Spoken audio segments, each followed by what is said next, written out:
Hi, this is Susan Duclos. This is Stefan Stanford from Before It's News. We're joined by publisher of the Trends Journal, Mr. Gerald Celente, and you can find his site at trendsjournal.com.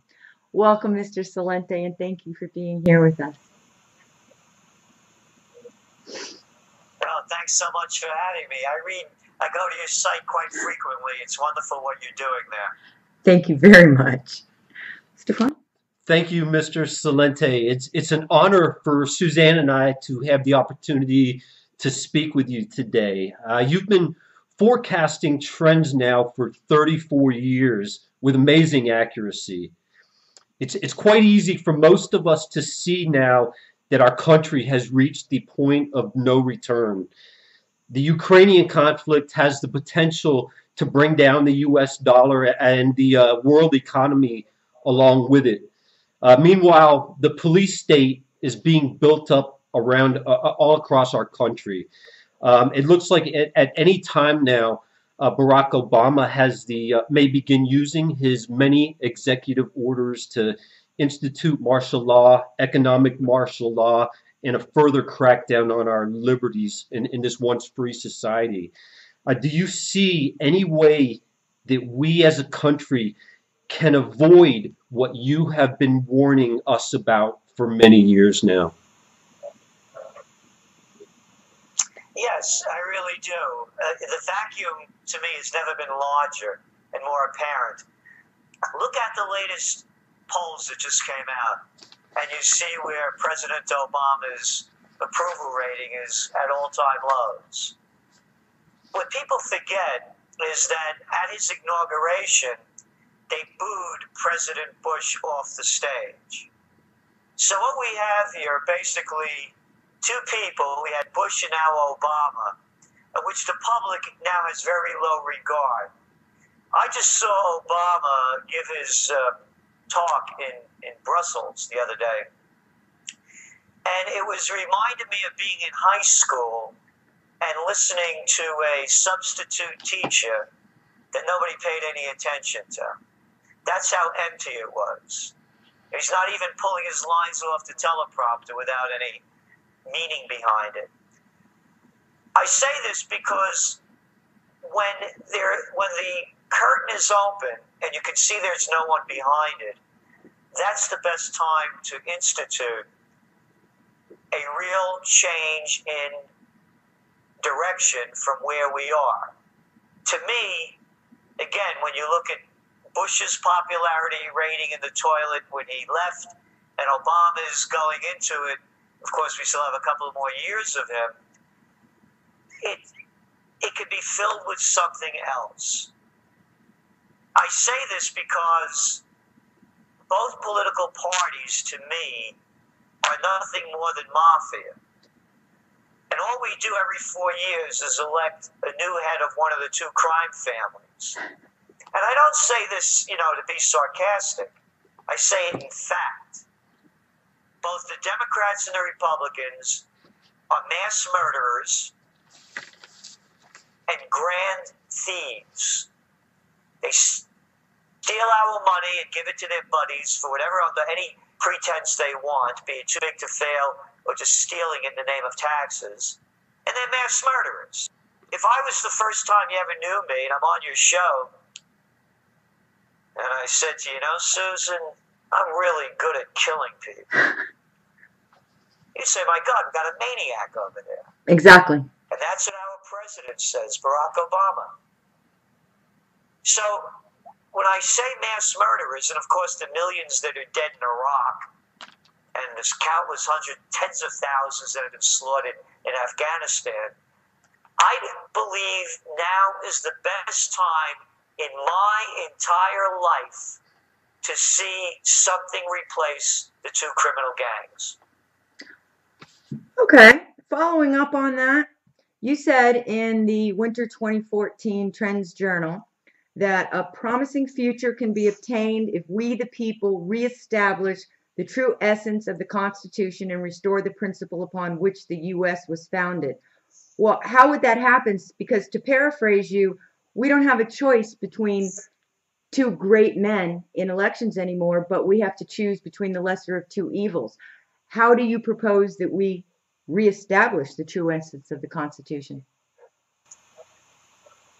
Well, one of the things that I'm going to be doing, and we're going to be announcing it in the Spring Trends Journal, which will be out in the middle of April, is we're going to launch an Occupy Peace movement. One of the criticisms of the Occupy movement was that there was no focus. And of course, I was not a critic of it. I'm a full supporter of it. What the Occupy movement did do very successfully was it made the difference between the 99% and the 1%, to the extent where the major business news even talks about it. So they had a lot of success.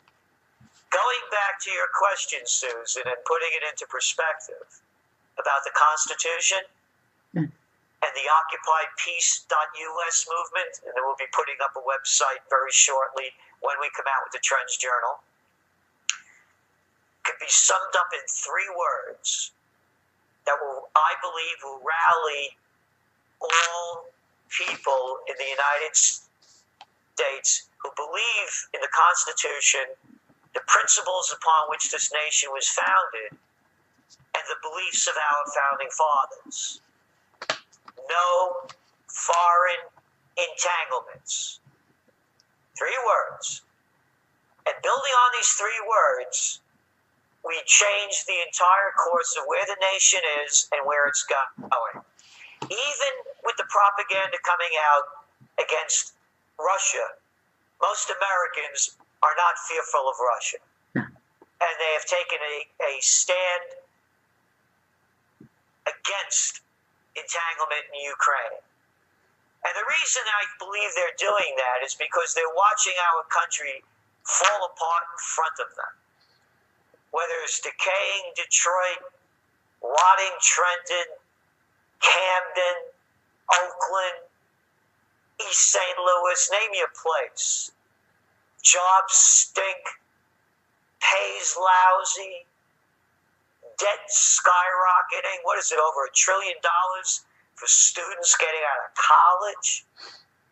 Taking them on average 20 years to pay off. So, by no foreign entanglements, that changes the entire equation. And this is how. When you look at the numbers that have been added up with the Iraq and Afghan war, it's coming out to about $6 trillion. Then you take another $6 trillion that, according to Reuters, hardly a left-wing news organization, says that the Pentagon can't find since roughly 2000. When I wrote Trend Tracking back in 1989, the United States has spent $13 trillion on the Cold War. Now you add into that, remember we have 6 already from the 2 wars, 6 that they can't find, 12, plus roughly $1 trillion a year we're spending in direct military, in fighting wars, and for all of the cybersecurity industrial complex that we're funding. If we cut back that, bring all the troops home, what are troops doing in Italy? The Italians should be ashamed of themselves, as should the Germans and the Japanese, and the 700 other roughly nations where America has the other 700 places where America has bases throughout the world. So, by no foreign entanglements, we can redirect how the money is spent in this nation. And we, the people, could then have a say in where the dough is going. And to me, that will be the beginning of building a foundation to build alternative parties to do away with the monopoly of the two-party system. Thank you. It makes sense, and I can't wait until you start that website. We will happily help you get it out there. Outstanding. I couldn't agree with you more. To take it in a different direction, our publisher, Chris Kitsey, was wondering about your opinion on the IRS announcing that Bitcoin digital currency will be treated as property, not currency? I believe it is a negative for Bitcoin, and I'll tell you why I think so. And again, I'm up in the air about this. I keep making this very clear. It just something doesn't ring right with it to me. And I felt this way, by the way, with the dot-com bubble. And I would watch this stuff, over and over on TV when the whole dot-com boom was happening. And I'm saying, it doesn't make sense. I can't, it's not real. And of course, a lot of it wasn't. The danger by the IRS making this ruling is, let's suppose you buy Bitcoins now at, $650. And let's say the price skyrockets and you purchase something with that. Now you have to pay taxes on your gains, the difference of what you paid for it and what you bought it for. So if you bought it, and let's say Bitcoin was at, $2,000, that's a gain that you have to report. So I think it's going to hurt Bitcoin in that aspect.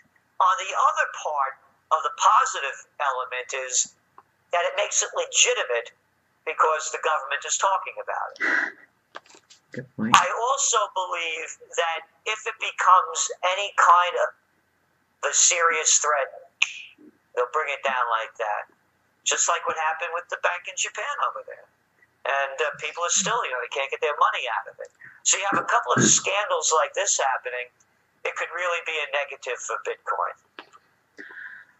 Okay. Well, thank you so much. Thank you very, very much. Again, please have somebody let us know when that website is up. We're dying to see it and help you with it in any way we can. Is there anything else that you can think of? Also, Wait. Go ahead. well, yeah, there is. Well, first of all, going back to the Occupy piece, we're here up here in colonial Kingston, which has a foundation in itself with the Revolutionary War. The most historic four corners in the U.S. are right here. The only place on each corner where there's a pre-Revolutionary War stone building. And not far from me is the Senate House, where they made New York the capital of New York State, the first capital. And of course, the Constitution was passed around here to be signed. And the English burnt the place down in 1777. I'm saying this because this is where a lot of the roots of the first American Revolution had its beginning. And we want to launch the second one in really honoring thy father, the founding fathers, and the people that gave their lives. This country was, I'm very, familiar with the atrocities committed by this country. But there were a lot of great things that made us truly the envy of the world. And that's gone now. And I want to see a restoration. I'm tired of these sociopaths and psychopaths destroying this once great country. So in launching it from here, it really has its roots. As I said, this colonial Kingston. And we could bring this country back. We could have a restoration, a renaissance, bringing the best of the past into the future. And as I said before, the vacuum has never been greater. When you look at the public's disgust for Congress and the president and the policies, the vacuum is waiting to be filled.